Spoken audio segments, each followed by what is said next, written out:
All right, pause right here. This is where everything begins. An initial appearance might sound routine, but this is actually one of the most important moments in any criminal case. Rights are explained, stakes are set, and one wrong answer can follow a defendant for years. Watch closely, because what sounds like legal housekeeping can quietly change lives. Good morning, welcome to Conneaut Municipal Court. My name is Nick Irochi. I'm the judge, and this is your initial appearance hearing on criminal charges that have been filed against you. I'm going to read all of you your rights, and then when I'm done reading all of you your rights, I will call your case up individually. If you have any questions regarding the rights I'm about to read to you, you can ask them at the time I call your case up. When I do call your case up, you can take a seat in this first blue chair. And then at that time, we'll address the charge or charges filed against you in your case. So please pay attention to the rights I'm about to read to you all.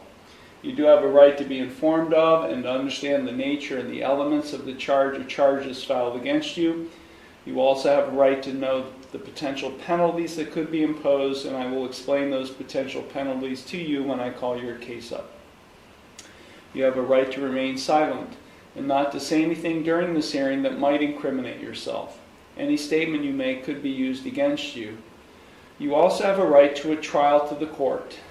And if you're charged with an offense that carries a possible jail sentence, you also have a right to a jury trial, provided that you timely file with the court a written demand for a jury trial.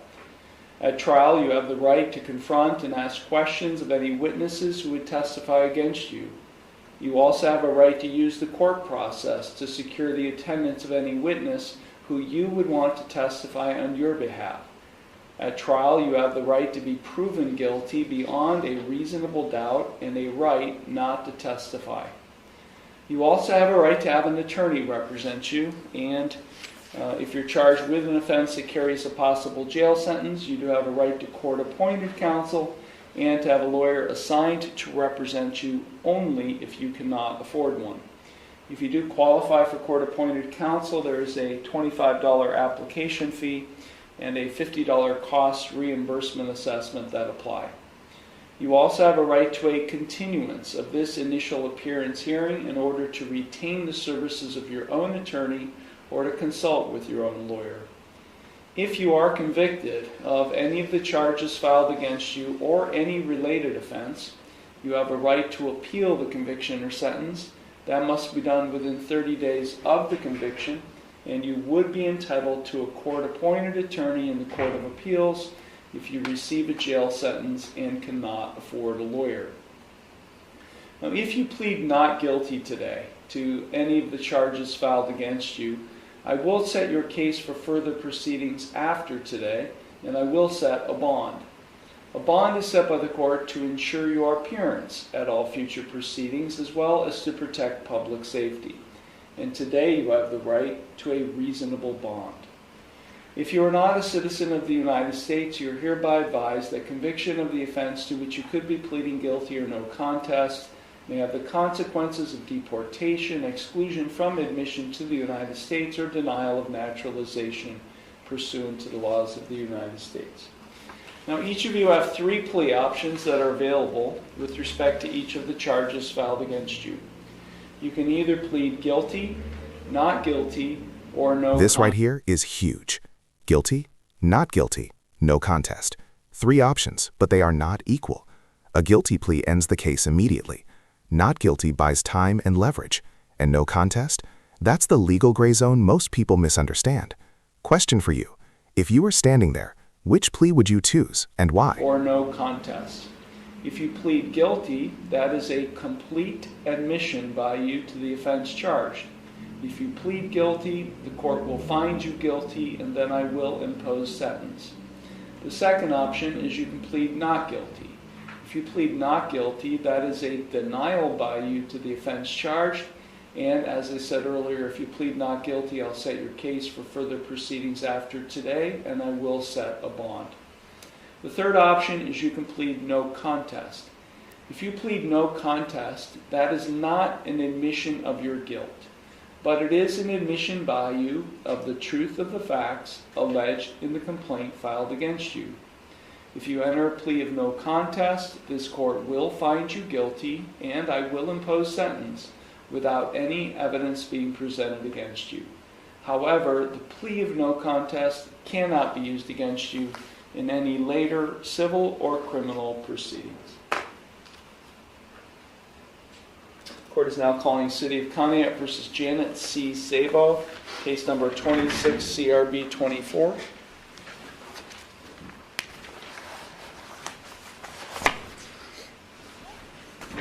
Good morning. Good morning.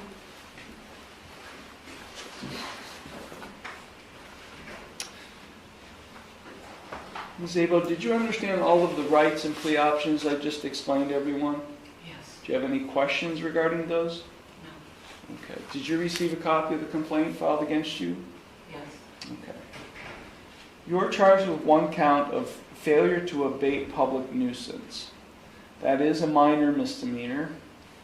It is punishable by a maximum $150 fine and court costs. Do you understand the maximum potential penalties you face if convicted of this offense? Yes. And how do you wish to plead to this charge? Guilty, I guess. Whoa, did you catch that? Guilting, I guess. Courts do not accept uncertainty. A plea must be knowing, voluntary, and crystal clear. This is a perfect example of how judges protect the record, because a sloppy plea can overturn a conviction later. Pressure is real in courtrooms, and hesitation speaks louder than words. Well, the court's not in the business of people guessing, so you either are sure of one plea or not. So I'll ask you again. How do you wish to plead to this charge? Guilty. Okay. You understand by pleading guilty that you are waiving your right, all of the trial rights I just explained to you. Yes. You'd also be waiving your right to an attorney. Is that what you wish to do? Yes. Are you entering this plea knowingly and voluntarily? Yes. Okay. Court does find the defendant's plea of guilty to be knowing, voluntary, and intelligent. The court will accept the plea of guilty to this minor misdemeanor offense, and I will therefore find her guilty of this charge. Okay, Ms. Sabo, before I impose sentence, well, on cases like this where it's alleged that there was a public nuisance, and this goes all the way until January 28th, the complaint alleges it went through January 28th, 2026, and then the charge was filed the following day. I'm a little bit hesitant proceeding with sentencing today, because I'd like the law director to be present to tell me the status of this public nuisance. So we're only a week or two away from that date. So I am going to defer sentencing. We're going to come back for sentencing when the law director or the prosecutor is present, so he and the city can help me understand the status of this nuisance.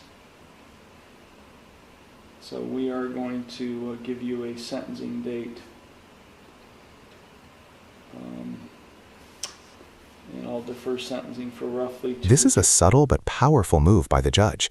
Even after a guilty plea, sentencing gets paused. Why?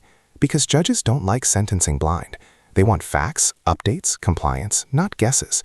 Translation: resolve the problem before sentencing, and the outcome might look very different. roughly 2 to 3 weeks. Are you at 506 West Main Road? No. Where do you Rhonda's live? there. I'm sorry? My daughter Rhonda's there. Okay, where do you live? I'm at 720 Main Street. Okay. Okay, I'll set bond in the amount of $500 personal recognizance. So I'll have you come back. The prosecutor will be here. He can tell me the status of this public nuisance at the time of sentencing. And hopefully everything is resolved before sentencing. So, do you have any questions about anything? No. Okay, so you'll go out the door, go to the clerk's window. They'll give you a date and time for your next hearing. Okay, thank you very much.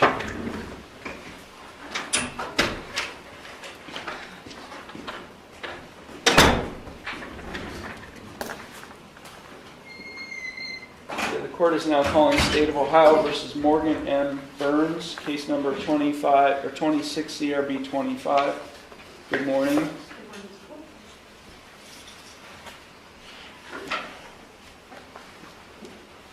Hey, Ms. Burns, did you understand all of the rights and plea options I explained to everyone? Yes, Your Honor. Do you have any questions regarding those? No, Your Honor. Okay. Did you receive a copy of the charge filed against you? I don't believe so. I gave it to her this morning. You gave it to her here? Yes, in the ma'am. building? Oh, okay. I'm Yeah, sorry. yes. Okay. Okay. You are charged with one count of aggravated disorderly conduct. That is a fourth-degree misdemeanor. If convicted of this offense, you face a maximum 30 days in jail and a maximum fine of $250 plus court costs. Do you understand the maximum potential penalties you face if convicted of this offense? Yes, Your Honor. And how do you wish to plead to this charge? Not guilty, Your Honor. Okay, the court will accept your not guilty plea. Court is in receipt of a financial disclosure form. So you're asking the court to consider appointing an attorney to represent you? Yes, Your Honor. It says you have a gross monthly income of $2,600. Yes, Your Honor. So you have one dependent besides yourself that you support financially? Well, I actually have 3 kids, but one living with me currently. Did you pay child support on the other 2? No, Your Honor. Okay.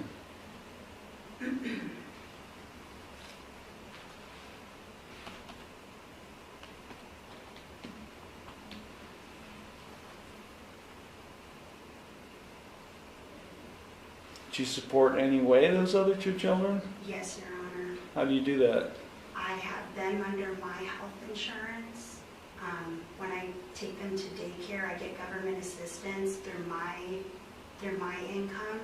Yeah. I also pay for anything they need. I pay for food for the house when I was living there, because I was living with my boyfriend.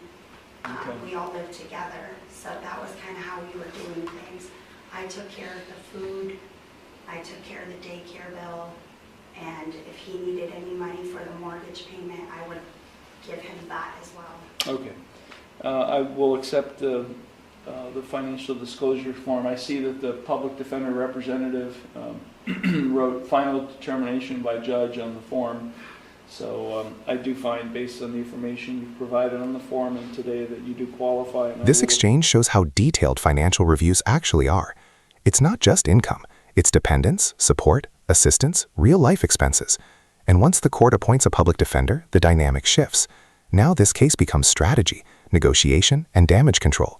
Having counsel here is not a luxury. It's survival. Qualify, and I will appoint the public defender's office to represent you in this case. Okay, the address, there are 2 addresses. One on the complaint says 3216 South Ridge Road East in Ashtabula. The one on the financial disclosure form says 2719 Lake Road in Conneaut. Where do you live? I currently live in 2719 Lake Road. Okay.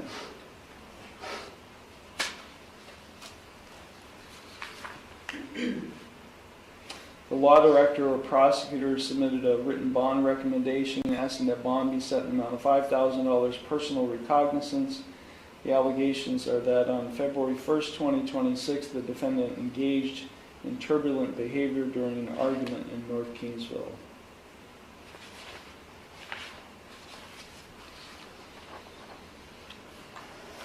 Okay. We'll set this case for a pretrial conference. I'll set bond in the amount of $2,500 personal recognizance. Are you currently receiving the treatment services of any substance abuse or mental health agency? No, Your Honor. I see the defendant has no prior criminal history as well. So that'll be just the bond. I'm not adding any other conditions to the bond. $2,500 personal recognizance. We'll set this case for a pretrial conference in the near future. So when you leave the courtroom, you can go to the clerk's window. They're going to give you a date and time for your next hearing. That hearing is called a pretrial conference, where your attorney from the public defender's office, and the prosecutor will be here to handle your case. You will be given notice of that hearing here. If you fail to come to that hearing or any future hearings, I could issue a warrant for your arrest, and I could order you to pay the state of Ohio $2,500 as a penalty.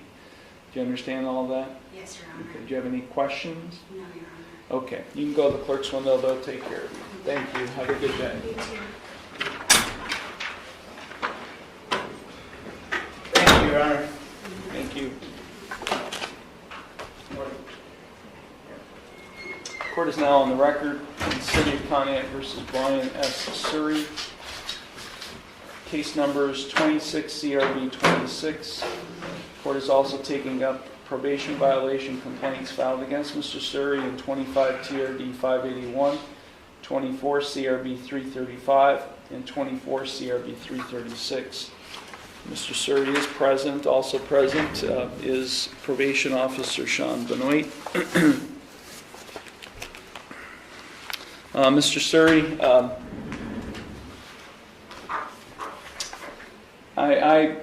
you have a new criminal charge filed against you. I'm also going to read you at this time some rights that apply to the probation violation complaints filed against you.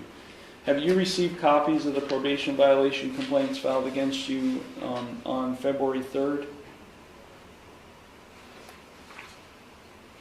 I have February 3rd. Yeah, so you have 3 complaints in front of you for each case that you're on probation with this court. Okay. Okay, so please know that you have a right to, the rights are very similar to all of the rights I've just explained to you on the new criminal charge, but just hear me out on the probation violation complaints. You do have a right to be informed of and to understand the nature and the elements of the complaints filed against you. You also have a right to know the potential penalties that could be imposed. In case number 25 TRD 581, if you are found to have violated your probation in this case, this is the case where you were convicted of a first-degree misdemeanor failure to reinstate your license. You could face up to 180 days in jail. I could extend your probation from what was originally set at 3 years up to a maximum 5 years, so I could extend it for 2 additional years, and or I could impose more restrictive community control sanctions, more restrictive than what I've already imposed. You understand that? Yes. In case number 24 CRB 335, if you're found to have violated your probation, and this is a case where you were convicted of menacing by stalking, I could impose a jail sentence of up to 178 days. Now, that jail sentence is what we call consecutive or in addition to any and all other sentences. So 178 days, I could extend your probation from what was originally set at 3 years up to a maximum 5 years, so I could extend it for 2 additional years, and or I could impose more restrictive community control sanctions, more restrictive than what I've already imposed. Do you understand that? And then finally, in 24 CRB 336, this is where you were convicted of resisting arrest. If you're found to have violated your probation in this case, I could impose another 88 days. That's, again, consecutive. Another 88 days of jail. I could extend your probation from what was originally set at 3 years up to a maximum 5 years. And or I could impose more restrictive community control sanctions, more restrictive than what I've already imposed. Do you understand that? You have a right to remain silent, just as you do in the new case. You have a right not to say anything that might incriminate yourself. Any statement you make today would be used against you. You also have a right to, in these probation cases, you also have a right to another hearing. And that's what we call a final revocation hearing. At that hearing, you would have a right to cross-examine witnesses and to confront evidence presented against you. You would have a right to use the court process to secure the attendance of any witness who you would want to testify on your behalf. At that hearing, you would have a right to be proven guilty by a preponderance of the evidence and a right not to testify. You also have a right to have an attorney represent you in the probation cases. And because you face a possible jail sentence in those cases, you do have a right to court-appointed counsel and to have a lawyer assigned to represent you, only if you cannot afford one. And I do find that in the 24 CRB cases that you were represented by the Public Defender's Office case, in those cases. You have a right to a continuance of this preliminary revocation hearing on the probation cases in order to retain the services of your own attorney or to consult with your own lawyer at your own expense. If you're convicted of having violated the terms of your probation in those cases, you do have a right to appeal the conviction or sentence. That must be done within 30 days of the conviction, and you would be entitled to a court-appointed attorney in the Court of Appeals if you receive a jail sentence and cannot afford a lawyer. Now, if you plead not guilty to these complaints today, I will set these cases for a final revocation hearing in the near future, and I will set a bond. A bond is set by the court to ensure your appearance at all future proceedings as well as to protect public safety. Today, you have the right to a reasonable bond. Now, I'm going to go back to the new case, the new criminal case in 26 CRB 26. Have you received a copy of that complaint? Yes. Okay. Did you understand all of the rights and plea options I explained earlier? Yes, sir. Do you have any questions regarding those? No. Okay, you are charged with one count of unauthorized use of a motor vehicle. That is a first-degree misdemeanor. If convicted of this offense, you face 180 days in jail, and you face a maximum fine of $1,000. You understand that? Yes, sir. Now, on the new case, the new charge of unauthorized use of a motor vehicle, I explained earlier you have three plea options: guilty, not guilty, no contest. On the probation cases, you only have two plea options. You either plead guilty or not guilty. There is no contest plea on probation violations. So if you plead guilty, that is a complete admission by you to the offense charge. If you plead guilty, the court will find you guilty and then I will impose sentence. The other option is not guilty. If you plead not guilty, that is a denial by you to the offense charge or the complaint charge, and then I will, if you do plead not guilty, I'll set your case for a final revocation hearing and I will set the bond. So do you have any questions regarding the plea options and the rights that I've just explained? No. Okay. So let's start with the new case, that being 26 CRB 26, to the charge of unauthorized use of a motor vehicle, a first-degree misdemeanor. How do you plead? Not guilty. Okay, the court will accept your not guilty plea. Now we'll move on to the probation violation cases. In 25 TRD 581, this is the failure to reinstate license case. To the probation violation complaint filed against you on February 3rd, 2026, how do you plead? Not guilty. 24 CRB 335. This is the menacing by stalking case. To the probation violation complaint filed against you on February 3rd, 2026, how do you plead? Not guilty. In 24 CRB 336, this is the resisting arrest case. To the probation violation complaint filed against you on February 3rd, 2026, how do you plead? Not guilty. Okay, the court will accept your not guilty pleas to all of those complaints. Are you asking the court to consider appointing an attorney to represent you? Yes, sir. Okay, the court has received a financial disclosure form completed by the public defender's representative who is with us in the courthouse today. It appears, based on the information supplied by Mr. Surrey, that he does qualify for court-appointed counsel, and I will appoint the public defender's office to represent him in all of these cases.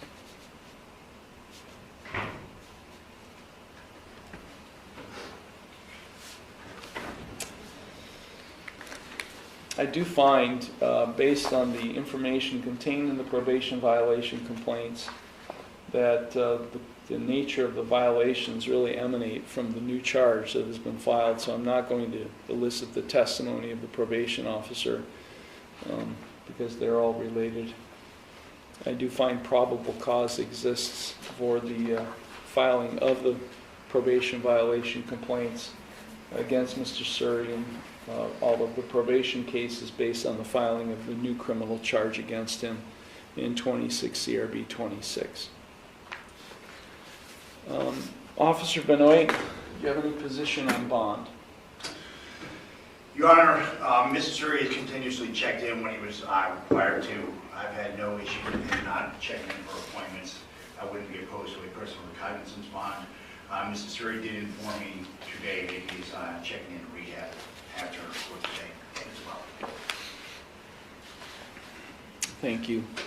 The law director has submitted a written bond recommendation on the new criminal case, asking that bond be set in the amount of $10,000 personal recognizance. The allegations are that on February 2nd, 2026, the defendant used Amy Bradley's vehicle without her consent.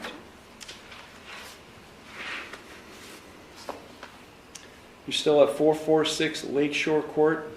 Yes.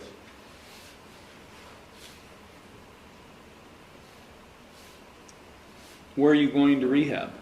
It's Impact Therapeuticals recovery in Andover. Mm-hmm. I had everything set up, and I also have an alcohol monitor on my ankle. And Is that through the other court? yes. Okay, that's not voluntary, that's court I'm imposed? going voluntary to. Yeah, but I'm talking about the anchor. I understand that, but No, you understand it, I don't understand. So listen to my question and answer my question. Is the ankle monitor imposed by the court? yes, Okay, you didn't put that on voluntarily? No. Okay. I'm going on my own accord to rehab. I'm a very bad alcoholic. I've been battling this for my whole life. Anytime I ever been in trouble, and Yeah, be quiet, be quiet, be quiet. I understand. Be quiet. So have you been assessed by Impact? I have everything set up. So you're I going have there my to be, assessment. you already had your assessment by Impact? Yes, And what are they requiring of you based on that assessment? the inpatient. Okay.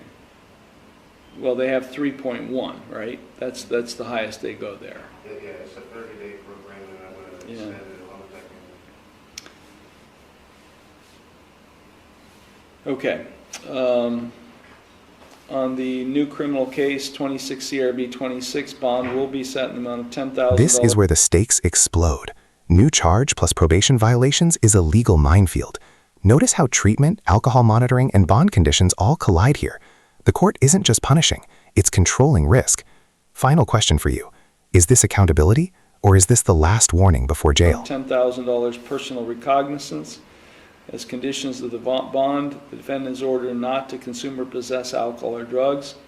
He is subject to random chemical testing by probation and law enforcement. I am ordering that he comply with any and all alcohol and drug treatment at Impact Therapeutic in Andover.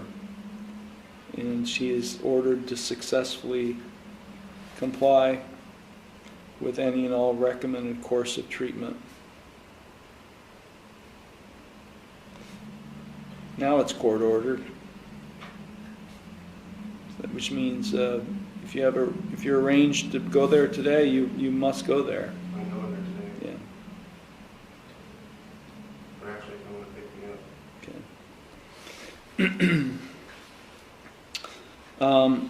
I'm ordering as a condition of your bond in this case as well that continuous alcohol monitor, is that ordered by which court has That should be Asheville Municipal Court?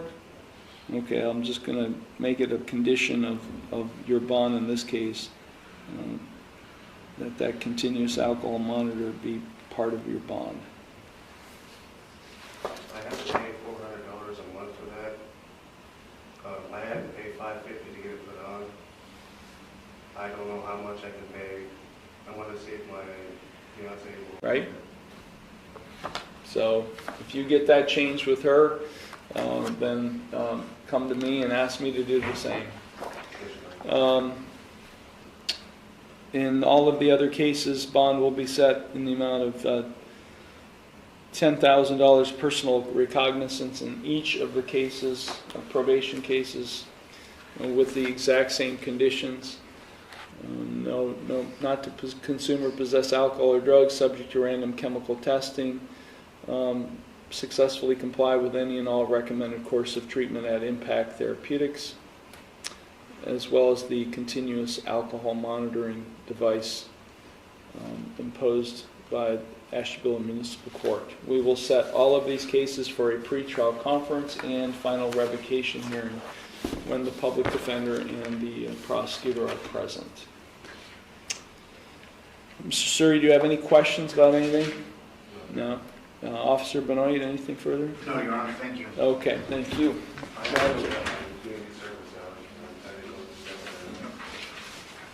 Okay, these matters are